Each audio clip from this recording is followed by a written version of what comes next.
Doctor صاحب بہت شکریہ. یہ آپ نے آج جو موضوع چھیڑا ہے میرا خیال ہے اس سے ایک تو چیز جو بہت ہمارے لیے کلیئر ہو جانی چاہیے وہ یہ کہ قرآن کو حصے بکھروں میں ہم توڑ کے نہیں پڑھ سکتے ہیں، اور یہ کہ ہم اس کی ٹائم لائن کو اگنور کر دیتے ہیں، اکثر ہم کانٹیکسٹ کو اگنور کر دیتے ہیں، اور یہ میرا خیال ہے ایک بہت بڑا باٹل نیک انجانے میں ہماری قرآن فہمی میں آتا ہے. یہ آج کی بہت بڑی کلیئرٹی میرا خیال ہے ہم سب کے لیے ہے، بہت بڑا گفٹ ہے یہ آج کے سیشن کا. اور پھر ایک اور بہت اہم نقطہ جو آپ نے واضح کیا کہ قرآن کا سبجیکٹ انسان ہے.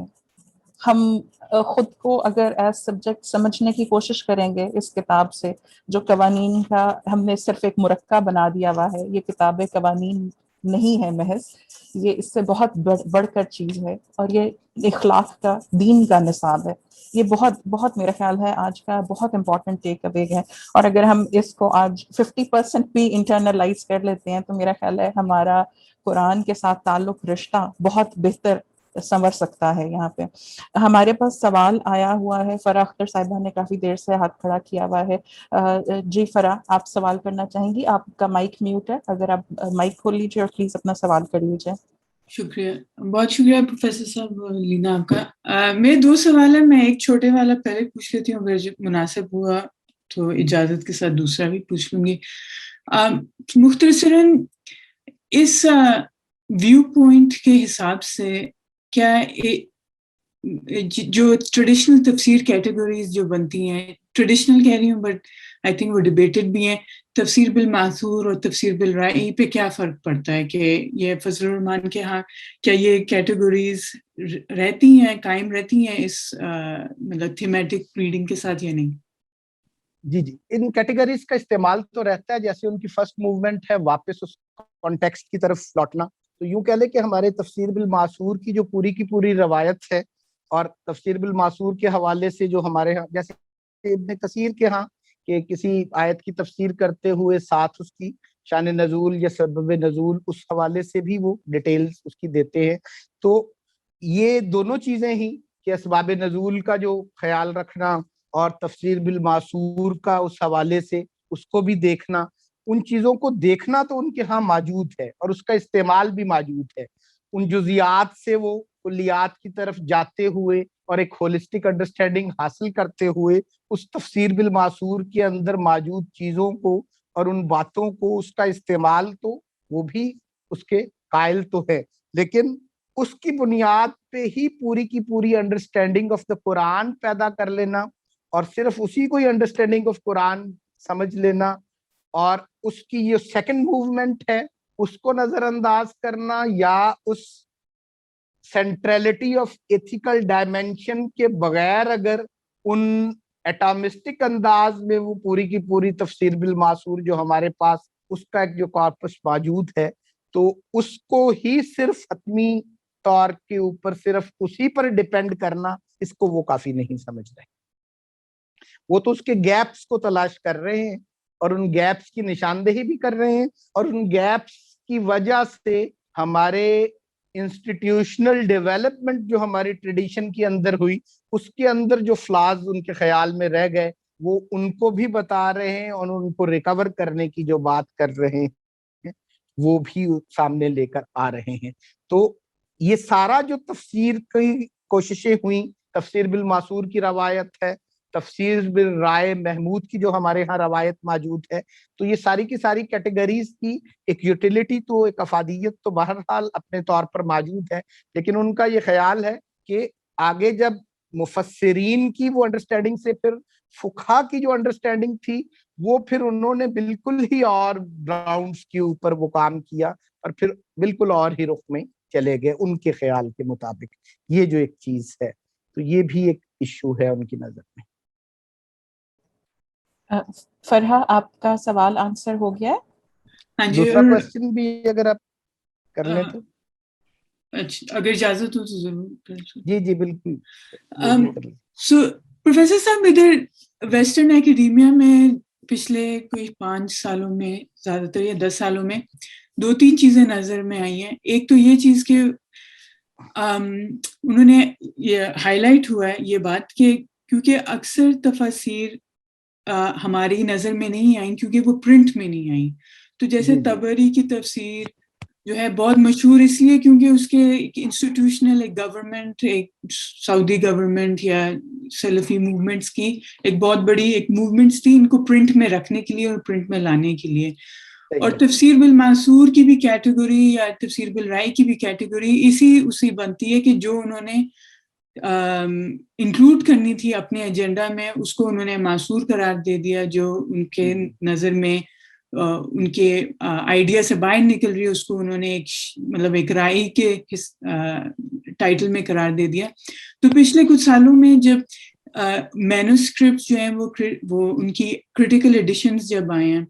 اور جب وہ پرنٹ میں آئی ہیں تو ہمیں یہ پتہ چلتا ہے کہ تبری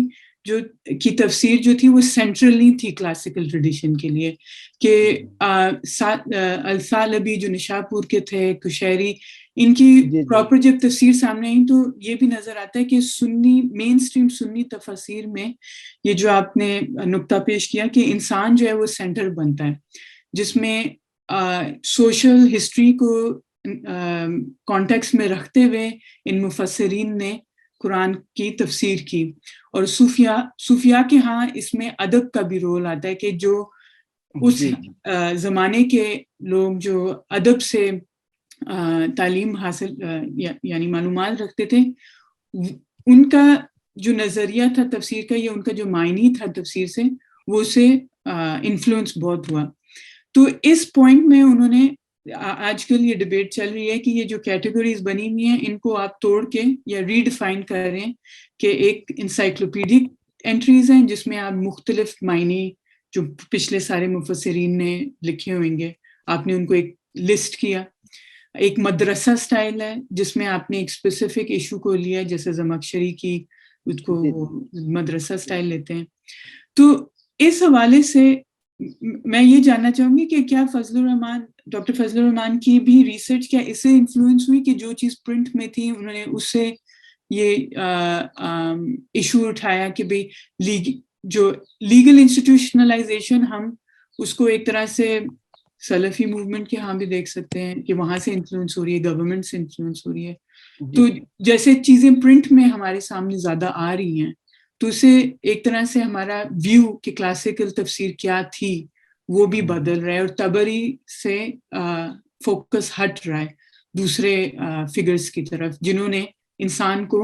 بیچ میں رکھا، مطلب ایز اے سبجیکٹ رکھا. تو اس پہ اگر آپ تھوڑا سا شیئر کر دیں کہ جی بڑا اچھا، آپ نے بہت اچھا کر دیا، آپ نے یہ کوسچن بڑا ضروری تھا. یہ آج کی کیونکہ گفتگو کا موضوع بنیادی طور پہ ویسے تو ایک انالیسز کی طرف ہم نہیں جا رہے تھے، نہ ہی کسی کریٹیک کی طرف ڈاکٹر فضل الرحمان کے حوالے، ان کے موقف کو سمجھنے کی صرف کوشش تھی آج کی نشست پر، اس کا ایک تعارف دینا تھا. لیکن بہرحال آپ کے جیسے یہ تھیمز ہیں اس حوالے سے ایک تو یہ چیز جو آپ نے ہائی لائٹ کی کہ جو چیزیں فی الحال مخطوطات کی شکل میں اندر موجود ہیں یا بہت زیادہ پرنٹ صورت کے اندر بہت زیادہ پبلک کے اندر نہیں پھیل پائیں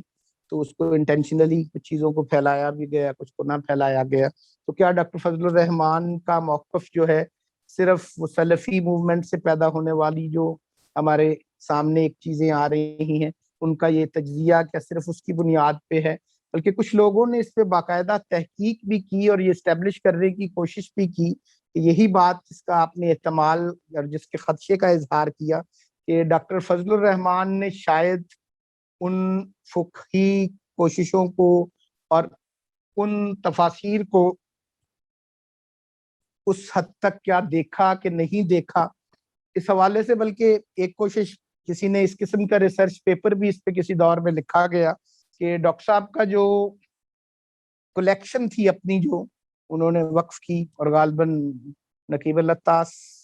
کے حوالے سے بھی ان کی کسی انڈونیشیا یا ملیشیا میں کسی جگہ پر وہ موجود، وہاں پہ جا کے انہوں نے تحقیق کر کے وہ دیکھا کہ ان کی جو کلیکشن تھی ڈاکٹر فضل الرحمان کی تو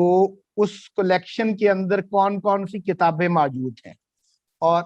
اس کے اوپر پھر اس ریسرچ اسکالر کا یہ اس قسم کا بھی کومنٹ. تو یہ جو بات جیسے آپ نے کہی کہ ہماری فقہ کی جو ڈیولپمنٹ تھی اور حنفی اسکول کی جو ڈیولپمنٹ تھی تو اس کے اوپر تو اس نے بھی اپنے اطمینان کا اظہار کیا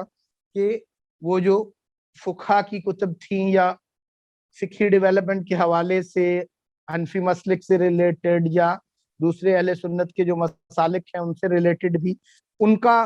ذخیرہ تو ان کے سامنے موجود تھا، لیکن اس کا اعتراض یہ تھا، اس کا تو کوئی احتمال نہیں ہے کہ فقہ کے حوالے سے ان کی نظر سے یہ حنفی فقہ اور یہ ساری چیزیں، بلکہ میں تو ذاتی طور پہ یہی سمجھتا ہوں کہ یہ جو ڈبل موومنٹ جس کی وہ بات کر رہے ہیں، پھر اپنا ذاتی تجزیہ تو یہ ہے کہ حقیقت میں فقہ حنفی کی ڈیولپمنٹ بھی اسی پیٹرن میں ہوئی ہے، اس دور کے اندر اسی قسم کا ہی پیٹرن تھا جس کو انہوں نے بھی استعمال کیا ہے، اور اس کو پھر سے استعمال کرنے کی ڈاکٹر فضل الرحمان اس کی ڈیٹیل میں جائیں گے ہم، وہ جس کی بات کر رہے ہیں اب وہ استعمال نہیں کیا جا رہا اور یہ اسی کو ہی ریوائیو کر رہے ہیں۔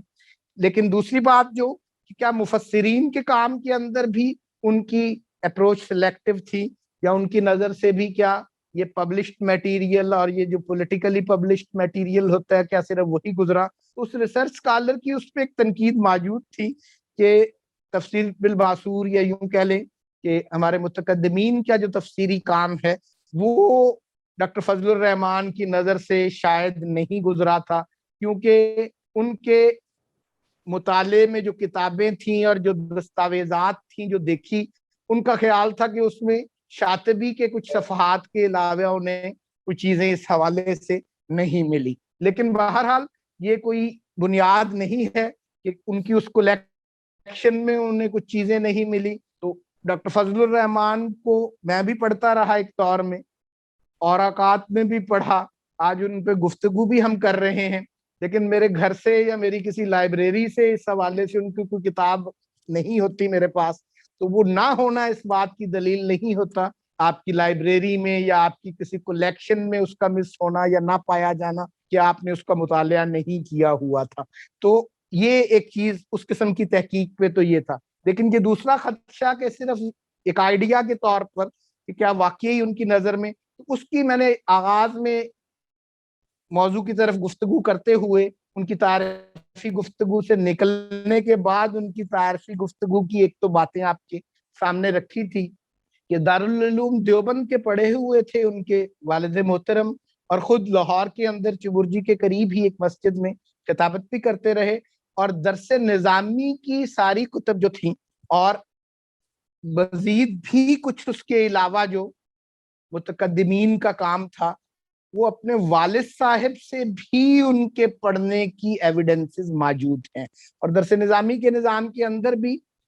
2 تفاسیر تو بہرحال وہ بھی پڑھی جاتی ہیں، تو وہ تو پورے کا پورا انہوں نے نصاب اپنے والد صاحب سے اس حوالے سے اپنی طالب علمی کے دور میں ہی پڑھا ہوا تھا، اور بعد میں ان کا وہ چیزوں کا پڑھا ہونا۔ تو ڈاکٹر فضل الرحمان کی میتھڈالوجی کے اندر نقائص ہو سکتے ہیں، اس کی کرٹیک ہو سکتی ہے، اس کے اوپر اس کا ایک انالیسس کیا جا سکتا ہے، لیکن ان کے اس ایفرٹ کو انٹلیکچوئل اور ایکیڈیمک کہنے کا سبب ایک یہ بھی ہے کہ میری نظر میں انہوں نے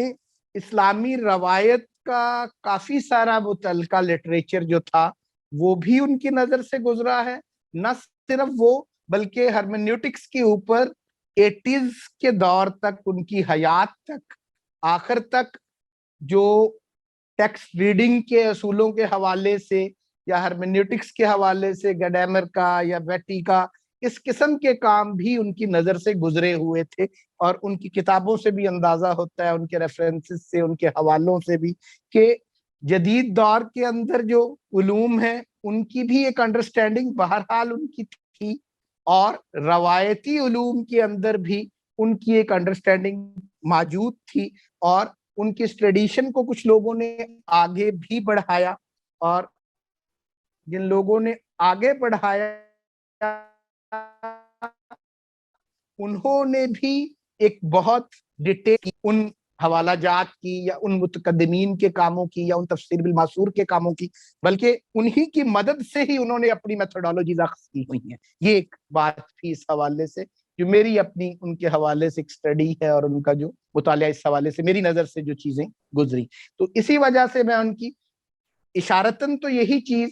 یہ بات جو وہ کر رہے ہیں، در حقیقت اقبال نے اپنے ریکنسٹرکشن کے پریفیس کے اندر ہی اور بہت آغاز میں کو ڈاکٹر فضل الرحمان نے ایک میتھڈالوجی کے طور پر بھی پریزنٹ کر کے دکھا دیا۔ اقبال جیسے وہ کہتے ہیں کہ the spirit of Quran is anti classical, تو وہاں پر وہ صرف اینٹی کلاسیکل اس کو کہہ رہے ہیں. تو اب اس اسپرٹ آف قرآن کو اینٹی کلاسیکل اسٹیبلش کرنا ایک میتھڈالوجی کے ذریعے, تو یوں کہہ لیں کہ ڈاکٹر فضل الرحمان نے اقبال کی اس اسٹیٹمنٹ کو الیبوریٹ کر دیا ہے اور اس کے اوپر میتھڈالوجیکل کام کر دیا ہے, اور وہ کام روایتی کام پر نظر رکھتے ہوئے اور عصر حاضر میں ہونے والا اور جدید علوم کے حوالے سے ہونے والی جو ڈیولپمنٹ ہے اس کو نظر میں رکھتے ہوئے کیا ہے. اس میں غلطی کا احتمال ہو سکتا ہے, ان کی رائے سے بھی اختلاف ہو سکتا ہے, لیکن کم از کم اس کا امکان بہت کم ہے کہ ان کی نظر سے یہ دونوں چیزیں نہ گزری, ان کے کیونکہ حوالے اور ان کے ریفرنسز بھی ان کی کتب کے اندر موجود ہوتے ہیں اور یہ چیزیں واضح طور پہ نظر آتی ہیں. اور وہاں پہ اس قسم کے تجزیے ہیں. کچھ لوگوں کا خیال ہے کہ ویسٹ کے اندر جو سٹڈیز کی جا رہی تھی, ہو سکتا ہے صرف ان سٹڈیز کا جو اپنی ان کی شکاگو کے اندر یا ان کی اپنی سٹڈی کے دوران ان کی ان یونیورسٹیز میں, تو وہ ایک جیوش سراؤنڈنگ کے اندر جو پڑھا رہے تھے, تو وہاں پر اسلام کی جو ایک انڈرسٹینڈنگ موجود تھی, لیکن اس اسلام کی انڈرسٹینڈنگ کے حوالے سے ان کا ایک کام کا اور رخ ہے. تھیمز آف قرآن کے حوالے سے ہم جب بات کرتے ہیں تو ان کی آڈینس کیونکہ بدل گئی تھی, تو اس بدلی ہوئی آڈینس کے اندر ان کی آڈینس ویسٹ بنتی جا رہی تھی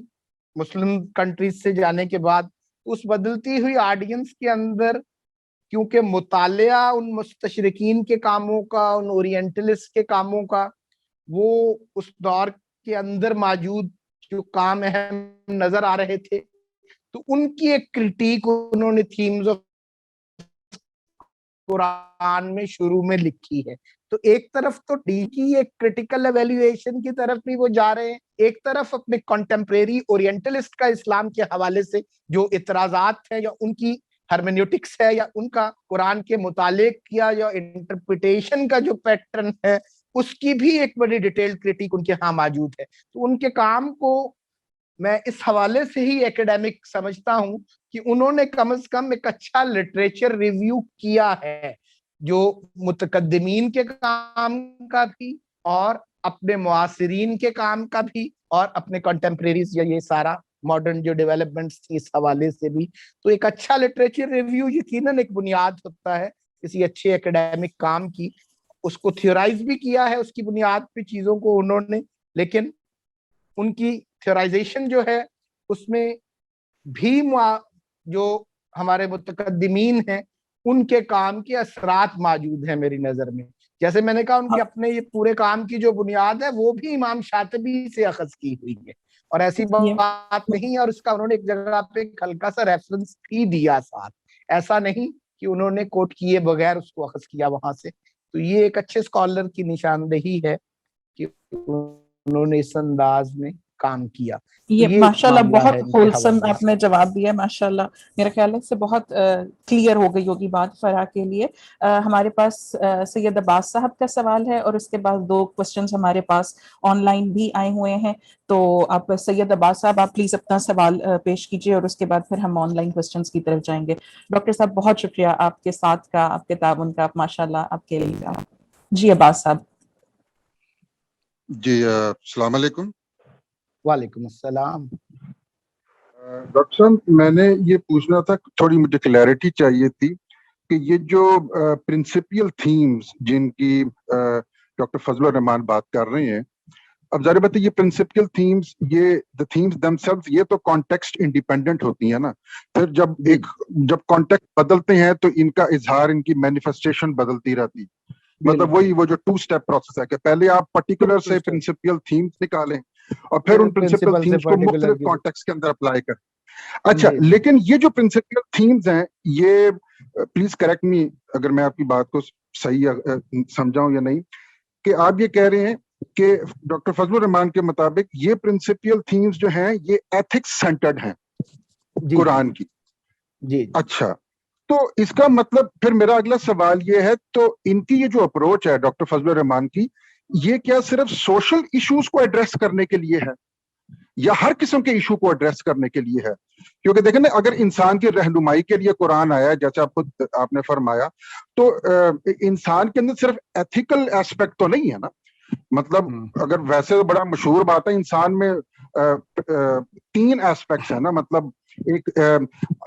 عمالیات بھی ہے, پھر کیا کہتے ہیں ایتھیکل ایسپیکٹ بھی ہے, پھر وہ علمی ایسپیکٹ بھی ہے جس کو کیا کہتے ہیں مطلب انٹیلیجنس ول سینٹیمنٹ جسے کہتے ہیں انگریزی میں اگر کہیں.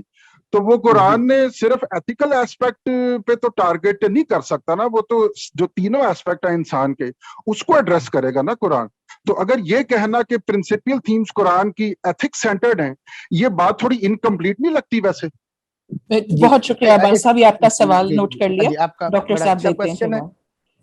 پہلی بات تو یہ کہ ایسا نہیں ہے کہ وہ باقی ڈائمینشنز کو اگنور کر رہے ہیں, وہ خود بھی اس کو ایتھیکلی سینٹرڈ کرنا چاہ رہے ہیں. یہ بات کہہ کے سینٹریلٹی ایتھکس کی چاہ رہے ہیں اور باقی سارے کے سارے پہلو اس کے گرد جو ہے وہ موجود رہیں گے. اور کرٹیک ان کی روایت پہ یہ ہے کہ ہم نے اس کو لیگلی سینٹرڈ کر دیا ہے. آئیڈیل آف دا قرآن جو ہے وہ ایتھیکل ہے, ہم نے اس کو لیگل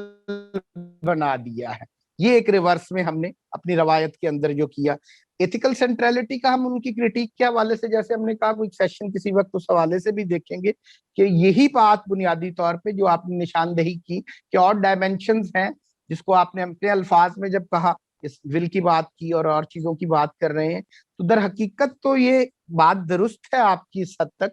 کہ قرآن جو ہے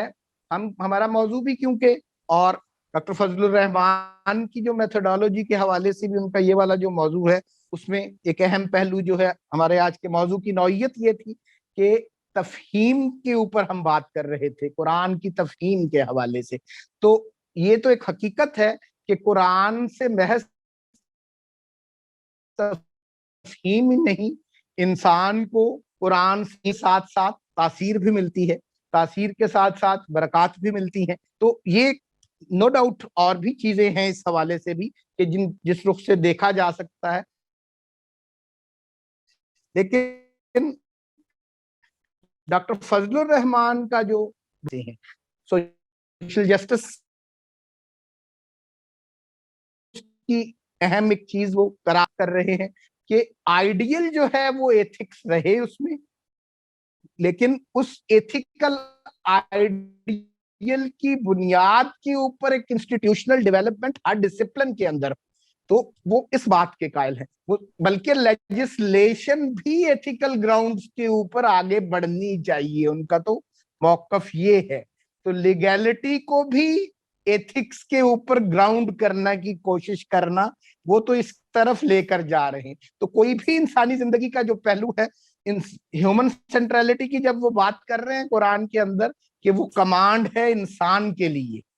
تو انسان کے لیے اس کے کمانڈ ہونے سے بھی وہ ایتھیکل سینٹرلٹی کی طرف رخ تو کر لیتے ہیں وہیں پر, لیکن اس ایتھیکل سینٹرلٹی کے بعد وہ دین کے اور قرآن سے پیدا ہونے والے امکانات کی بنیاد پر ہونے والی ہر انسٹیٹیوشنلائزیشن کے قائل ہیں. اور اس میں وہ ایک رخ بھی جس کا تعین کر رہے ہیں کہ کرٹیکل ہسٹری کے جو ایکسپرٹس ہیں ان کی مدد سے ہمیں اس میں بھی ہیلپ لینی چاہیے, اور سوشل سائنٹسٹ کی مدد سے ہمیں جو دوسری موومنٹ ہے اس میں ان سے مدد لینی چاہیے آج کے دور کے مسائل میں اس کو حل کرنا. اور یہ والا جو ایک رخ تھا اس پہ پھر نو ڈاؤٹ بعد میں بھی بے شمار لوگوں نے اس حوالے سے فردر ڈیولپمنٹ کی, فردر کام کیا, ان کی میتھڈالوجی کو استعمال بھی کیا, اور اس کی میتھڈالوجی کی بنیاد پر ہماری کنٹمپریری لائف کے کچھ پرٹیکولر ایشوز کو ایڈریس کر کے دکھایا بھی, اور اس پہ ایک اچھا خاصا کام بھی کیا انہوں نے. بہت جزاک اللہ, بہت شکریہ. سینٹرلٹی پہ زور ہے ایتھکس کی, صرف اور صرف ایتھکس نہیں ان کی مراد. اس کا یہ مطلب نہیں کہ ایک لیگل ڈیولپمنٹ نہیں ہونی چاہیے یا زندگی کے اور شعبوں میں ڈیولپمنٹ نہیں ہونی چاہیے, لیکن ایتھیکل سینٹرلٹی کے ساتھ یہ انسٹیٹیوشنلائزیشن ہونی چاہیے. اور وہ ایتھکس جو ہے اس میں تقوی کے ایک رول کے حوالے سے بھی ان کا اہم کام اس حوالے سے, کیونکہ اہم تھیم ایک قرآن کا تقوی ہے, ہر موضوع کے ساتھ اس کا ریلیشن وہاں, اور تقوی کے حوالے سے بھی ان کی اپنی جو ایک انڈرسٹینڈنگ ہے کہ تقوی کا ایک سکوپ جو ہے کہ جب انسان اپنے آپ سے ڈپارٹ ہوتا ہے تو وہاں بھی تقوی کا ایک خاص سکوپ شروع ہوتا ہے. تو وہ بھی ایک ایتھیکو سوشل کانٹیکسٹ کے اندر تقوی، تو وہ تقوی کو بھی محض پائٹی نہیں سمجھتے، اس کی بھی ایک سوشل سگنیفیکینس ہے، اور سوشل جسٹس کے ایک ماحول کے ساتھ اس کا بھی ایک تعلق ہے. تو محض پائٹی جو ہے دین سے ان کی نظر میں مطلوب نہیں ہے، بلکہ ایک سوشل جسٹس جو ہے اور ایک ایگیلیٹیرین سوسائٹی قائم کرنا، اور وہ ایتھیکلی سینٹرڈ ہو ہماری سوسائٹی، وہ محض لیگلی سینٹرڈ نہ ہو، ہمارے آئیڈیلز جو ہیں ایتھیکل ہوں. اور انسان کی بھی جو معروف ڈیفینیشنز ہیں، انسان بذات خود بھی ایک اخلاقی وحدت ہی ہے، ہماری ایک انڈرسٹینڈنگ آف مین کے حوالے سے بھی جو زیادہ کمپریہنسو انڈرسٹینڈنگز ہیں. ڈاکٹر صاحب بہت شکریہ. میں یہاں پہ تھوڑی سی معذرت کے ساتھ میں درخواست کرنا چاہوں گی، ہمارے ابھی 12 بجنے والے ہیں اور ہمارے پاس 2 اور سوال ہیں، تو اگر آپ پلیز وہ بھی لے لیں تو بہت اچھا ہو جائے گا. جی بالکل. ہمارے پاس ویس حسن صاحب فیس بک پہ انہوں نے سوال پوچھا ہے کہ مولانا امین احسن اصلاحی کا جو کام ہے وہ اس سنس ہم موضوعاتی تفہیم کی بات کر رہے تھے، وہ اس سے کتنا منسلک ہے اور کتنا فرق ہے؟ وہ بالکل مختلف نوعیت کا کام ہے. وہ فراہی مکتبہ فکر کی روایت پہ ہوا کام ہے، مولانا حمید الدین فراہی صاحب کے اسلوب پہ ہوا کام ہے. ان کا بھی، اصلاحی صاحب کا بھی آگے اسی کو ایڈوانس جاوید احمد غامدی صاحب نے بھی کیا. وہ بھی ان کا جو موقف وہ قرآن کی نصوص کے حوالے سے وہ ان کو قطعی دلالہ سمجھتے ہیں. ان کے موقف کے اندر تو یہ قطعی الدلالہ ہیں ان کی، اور آپشنز اور اس میں ملٹیپلسٹی آف میننگز کا جو ہے وہ استعمال جو ہے اس کی وہ قائل نہیں ہے اس حوالے سے. اور دوسرا ان کا جو کام ہے اس کی جو بنیاد ہے اصل میں وہ تو نظم قرآن کی بنیاد پر ایک معانی کا اخذ کرنا اس میں. اور بنیادی اس میں جو فرق ہے وہ جو فرق ہے سوشیو ہسٹوریکل کانٹیکسٹ سے زیادہ ان کا سینٹرل جو کہہ لیں تھیم ہے جس کی بنیاد پر وہ قرآن کے مفاہیم کو سمجھتے ہیں، وہ کانٹیکسٹ آف دا ٹیکسٹ جو ہے، تو وہ ایک کانٹیکسچول اسٹڈی ہے قرآن کا، کتاب کا اپنا سیاق و سباق. قرآن کی کون سی آیت کس رکوع میں موجود ہے، کس سورہ میں موجود ہے، اپنے سے پہلی اور اپنے سے بعد والی آیات کے ساتھ اس کا کیا ربط ہے، اور قرآن کی ہر سورت کا اپنا جو ایک عمود ہے اس کی بنیاد کے اوپر، وہ بالکل بہرحال ایک مختلف نوعیت کا کام ہے. اس سے بالکل ایک ڈیفرنٹ کام ہے ان کا جو کام. بالکل صحیح وہ انٹر لنکنگ کی بات ہے، وہ زیادہ مطلب وہ بالکل اور طرح کا، وہ ٹیکسچوئل کانٹیکسٹ پہ بیسڈ ہے اور یہ سوشیو ہسٹوریکل کانٹیکسٹ پہ بیسڈ ایک کام ہے اس حوالے سے، اور ایک پوری ٹوٹیلٹی آف قرآن کے جو تھیم کے حوالے سے اور ان کے مفاہیم کے حوالے سے ان کی، اور ایتھیکل ان کے کام کے اندر سینٹرلٹی آف ایتھکس کا جو ایشو ہے وہ بھی اس حد تک نہیں ہے جیسے یہ بات کر رہے ہیں. تو یہ دونوں کام ایک دوسرے سے بالکل مختلف نوعیت کے ہیں. تو اس کے اوپر تو کیونکہ اکثر ہمارے ہاں جو بات ہوتی رہتی ہے آج کے دور کے اندر مختلف حلقوں کے اندر مکتبہ فراہی کے حوالے سے، اور ان کے جو آگے ہمارے یہاں کے پاکستان کے حلقوں میں وہ تو ہمارے آج کل کے موضوعات میں موجود ہے. تو یہ جو تھیمز تھے ڈاکٹر فضل الرحمان کے اور ان کا جو کام اور ان کی جو میتھڈالوجی ہے تو وہ بہرحال پاکستان سے باہر اس کو کافی آج کل دیکھا جا رہا ہے پہلے بھی، اور اس کے اوپر فردر آگے ڈیولپمنٹ بھی کافی ہوتی رہی ہے اور ہو رہی ہے. جزاک اللہ. ڈاکٹر صاحب ہمارے پاس مختار حیدر صاحب کا بھی ایک سوال ہے. انہوں نے پوچھا، یہ ہمارے پچھلے سیشن سے ریلیٹڈ تھا. انہوں نے سوال کیا ہے، شاہ ولی اللہ صاحب نے فوز الکبیر میں فرمایا ہے کہ قرآن کی تعویل فاسد کرنا تحریف مانوی کے مترادف ہے. تعویل فاسد کا تعین کیسے کیا جائے گا؟ الفوز الکبیر میں انہوں نے یہ کہا ہے کہ قرآن کی تعویل فاسد کرنا، اگلا فقرہ بول دیں دوبارہ ذرا. جی بالکل جی. فوز الکبیر میں فرمایا ہے کہ قرآن کی تعویل فاسد کرنا تحریف مانوی کے مترادف ہے. جی جی یہی وہ جو تھیم ہم نے پیچھے اس میں بیان کیا تھا ان کے، جیسے دوسری کتاب بھی اس حوالے سے میں نے سجیسٹ کی تھی کہ ان کا مقدمہ بھی اس حوالے سے دیکھنا چاہیے، صرف الفاظ کے اوپر ڈیپینڈ نہیں کرنا چاہیے. اس سے اس کی وضاحت ہو جاتی ہے کہ وہ اس بات کے قائل ہیں کہ جو سابقہ امتوں کے اندر بھی ہرمینوٹکس کا جو معاملہ تھا، تو انہوں نے وہاں پہ ایک تو لٹرلزم کے جو مسائل ہیں اس کی بھی نشاندہی کی کہ قرآن کی تفسیر لفظی اور تفسیر جو اس کی لغوی تفسیر ہم کرتے ہیں، اس سے وہ ایک طرح کی کس طرح لٹرلزم کا شکار ہو جاتی ہے، اور دوسری طرف اس کی جو معنوی تعویل کا ایک جو ہمارے ہاں رواج تھا، اور اس کے مفاہیم کو یا اس کے لیے وہ ٹرم استعمال کرتے ہیں کہ ترجمہ حاصل المانی، اس کے معنی کے خلاصے کا ترجمہ کرنا، یا اس کے معنی سے حاصل جو کچھ ہوتا ہے اس کی تفسیر اس بنیاد پہ یا اس ترجمے کی بنیاد پہ کرنا، تو اس سے وہ کہتے ہیں کہ یہ تفسیر فاسد کا امکان موجود ہوتا ہے. اور جو تحریف معنوی سابقہ کتب کے اندر بھی اس قسم کے تذکرے جو ہم کرتے ہیں آج کے دور کے اندر، کہ وہ لفظی تحریف کچھ لوگوں کا موقف ہے کہ ان کتب کے اندر، ان صحیفوں کے اندر، ان ریویلڈ ٹیکسٹ کے اندر جو تحویل ہے وہ لفظی تو نہیں ہوئی، معنوی تعویل ہو گئی ہوئی ہے. تو وہ معنوی تعویل کا یا اس کا کچھ فاسد جو تعویل اس کی اس حوالے سے ہو گئی کہ وہ کسی ایک تعویل کو یا تعویل واحد کے اوپر جو اصرار ہے اس کی وجہ سے اس کے باقی معنیوں کا جو احتمال تھا وہ رد ہو گیا، تو ایک فاسد تعویل جو ہے وہ رواج پا گئی، اور اس کی وجہ سے وہ ایک تحریف معنوی کا کانسیپٹ بھی موجود ہے کہ صحف سابقہ جو ہیں ان کے اندر، پرانی جو اسکرپچرز ہیں ہمارے ہاں، ان کے اندر معنوی تعویل کا بھی، تحویل کا بھی ایک نظریہ موجود ہے کہ اس کے اندر جو رد و بدل ہوئی ہے وہ لفظی تو نہیں ہوئی، وہ معنوی حد تک ہوئی ہے، اور وہ بھی ترجمہ حاصل المانی کا نتیجہ ہے ان کی نظر کے اندر. الفاظ الکبیر میں بھی اس کی طرف کسی حد تک اشارہ ہے. بہت شکریہ، جزاک اللہ خیر ڈاکٹر صاحب. اس میں ایک بات ایڈ کرتا جاؤں اس پہ کلوز کرنے سے پہلے، کہ ہم ابھی ذکر بھی کر رہے تھے کچھ چیزوں کا کہ ان کی میتھڈالوجی کو آگے تو ایک پرٹیکولر، اس سے تھوڑی سی بات واضح ہو جائے گی اور ایک اچھا اختتام ہو جائے گا 1 منٹ کے اندر، کہ آج کے دور کے اندر ڈاکٹر فضل الرحمان کے کام کے حوالے سے شکاگو کے اندر بھی بے شمار انہوں نے طالب علم تیار کیے اس حوالے سے. ہمارے ہاں بھی ڈاکٹر خالد مسعود اور اس قسم کے نام سننے میں آتے رہے اور لوگ اس پہ کام کرتے رہے. پھر فار ایسٹ کے اندر، انڈونیشیا اور ملیشیا کے اندر ان کے اسٹوڈنٹس کا کافی کام ہے، تو اس کی تفسیر کی اس میتھڈالوجی کے اوپر بھی آگے فردر جو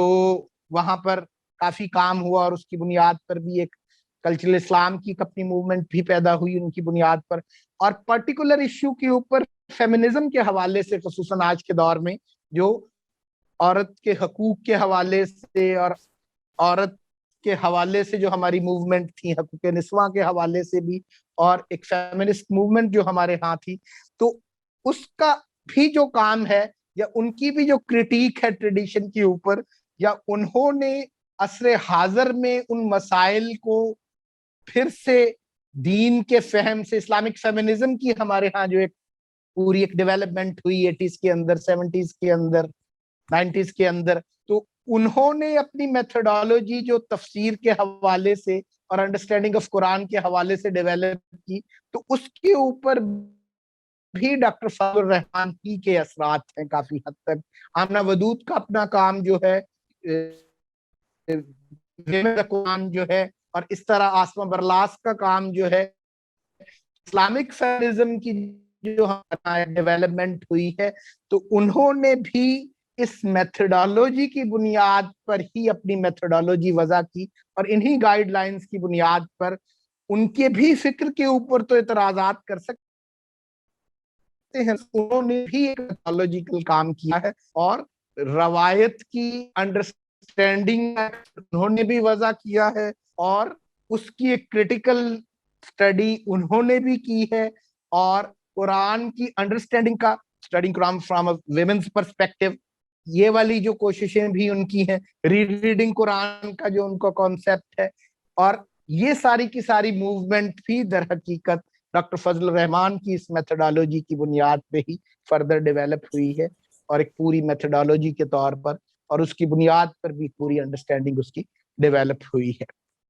تو بے شمار اور لوگ بھی آج کل اس میتھڈ کی بنیاد پر کافی کام کر رہے ہیں. کہ آپ نے بڑا قیمتی نقطہ شیئر کیا ہے ان میں, اور میرا خیال ہے اس سے ہمارے موضوع کے قارئین اور اسٹوڈنٹس جو ہیں ان کا بڑا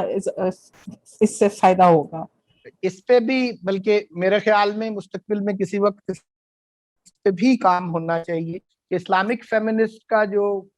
ٹریڈیشن کا ایک مطالعہ ہے, اسلامک ٹریڈیشن کا, اور انہوں نے اس کو کیسے سنتھسائز کرنے کی کوشش کی ہے, اور ان کے کام کی میتھڈالوجی, ان کا کام بھی میتھڈالوجیکل ہے کیونکہ, تو اس میتھڈالوجی کو کم از کم ضرور ڈسکس کرنا چاہیے. اس سے ان کے جو جزیات کے جو نتائج وہ اخذ کر رہی ہیں ان سے اختلاف اگر ہو بھی لوگوں کو, تو کم از کم ان کی میتھڈالوجی کو اگنور نہیں کرنا چاہیے. تو جیسے میں نے پہلے کہا کہ ڈاکٹر فضل الرحمان کا جو کام ہے ایک انٹلیکچوئل اور اکیڈیمک کام ہے اس حوالے سے, تو اس کو کم از کم سیریس تو ضرور لینا چاہیے. ہمیں اختلاف ہو سکتا ہے اس سے, ہماری نقد ہو سکتی ہے اس پہ, ہماری آبزرویشنز ہو سکتی ہیں, لیکن بہرحال اس کے اوپر ہمارا ایک سیریس اسٹڈی کا تقاضا کرتا ہے. یہ ایک ایسا بے شک بے شک بلا شبہ. یہ آج کا سیشن ماشاءاللہ بڑا سیر حاصل رہا ہے, ہم نے آلموسٹ 2 گھنٹے لیے ہیں, اور میرا خیال ہے اللہ تعالیٰ اس نشست کے شرکا کے لیے, انیبلرز کے لیے, اور ڈاکٹر صاحب آپ کے لیے اس پورے وقت کو عبادت کے ضمن میں کاؤنٹ فرمائے, اور ہماری ایفرٹس ٹو اسٹڈی قرآن کو بھاگ لگائے انشاءاللہ.